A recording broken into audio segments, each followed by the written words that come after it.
তুমি এটা কি করছো? রান্না করছি। কি রান্না করছো?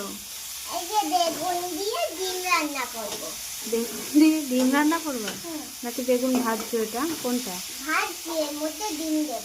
ও আচ্ছা, বুঝলাম। ভালো লাগবে তো খেতে? হ্যাঁ, এখনো তো হয়নি।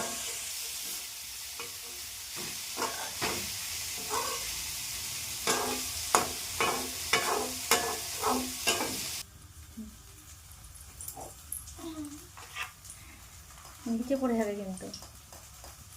দাও, একটুখানি সামান্য ফাটিয়ে দিয়ে দাও।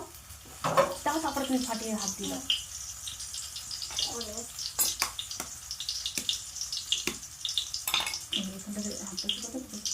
ধরে ধরে ফাটিয়ে আর কিছু করতে হবে, তুমি ফেলে দাও। মাঝখানে মাঝখানে আরো মাঝখানে যাও, আরো খোসা করছে।